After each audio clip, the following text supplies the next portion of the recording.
Assalamualaikum warahmatullahi wabarakatuh. Perkenalkan, saya Sri Mulia Insani dengan NIM 210420886 dari Departemen Ilmu Administrasi Negara, Fakultas Ilmu Sosial, Universitas Negeri Padang. Pada video kali ini saya akan menyampaikan materi pertemuan 2 mata kuliah Politik Kebijakan Publik. Adapun materi pertemuan 2 yaitu konsep politik kebijakan.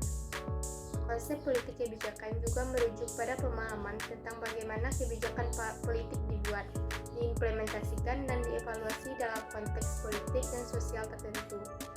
Ini mencakup proses perumusan kebijakan, penetapan kebijakan, implementasi kebijakan, dan evaluasi kebijakan. Konsep politik kebijakan juga melibatkan pemahaman tentang faktor-faktor politik, ideologis, sosial, dan ekonomi yang mempengaruhi pembentukan dan pelaksanaan kebijakan politik. Konsep politik kebijakan juga dapat diartikan sebagai seperangkat tindakan yang diusulkan oleh seseorang, sekelompok, atau pejabat dalam usaha mencapai tujuan politik. Kebijakan politik dibuat untuk mengatur dan menjalankan tiap-tiap bentuk dan pembagian kekuasaan dalam kehidupan masyarakat.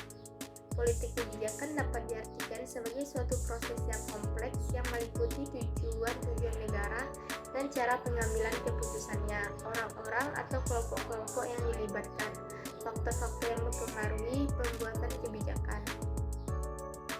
Konsep penting terkait politik kebijakan. Yang pertama, perumusan kebijakan. Yang pertama dalam konsep politik kebijakan adalah perumusan kebijakan.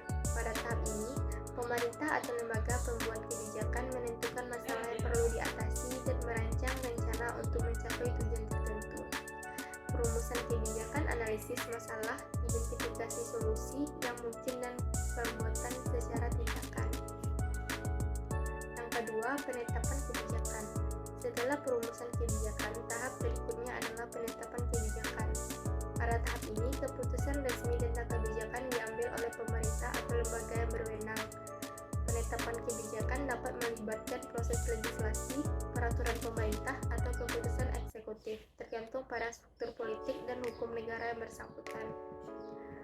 Yang ketiga, implementasi kebijakan. Setelah kebijakan ditetapkan, langkah selanjutnya adalah implementasi kebijakan. Ini mencakup pelaksanaan rencana tindakan yang telah dirumuskan dalam kebijakan. Implementasi melibatkan berbagai pihak seperti aparat pemerintah, lembaga swasta, organisasi masyarakat sipil, dan masyarakat umum.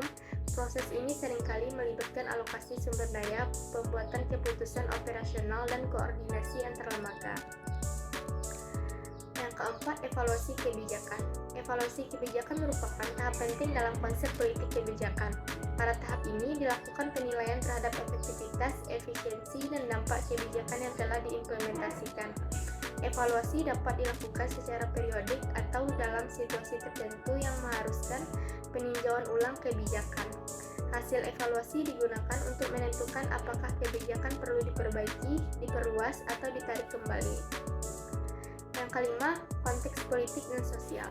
Konsep politik kebijakan juga memperhatikan konteks politik dan sosial di mana kebijakan dibuat dan diimplementasikan. Faktor-faktor seperti ideologi politik, tekanan masyarakat, dukungan politik, dan kondisi ekonomi mempengaruhi proses kebijakan politik. Analisis konteks ini membantu memahami dinamika dalam pembentukan kebijakan. Yang keenam, keadilan dan kesetaraan.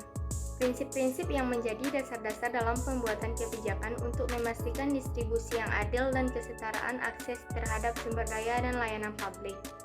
Yang ketujuh, globalisasi.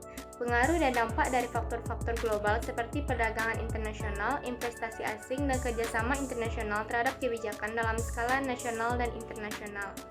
Sekian materi pertemuan 2.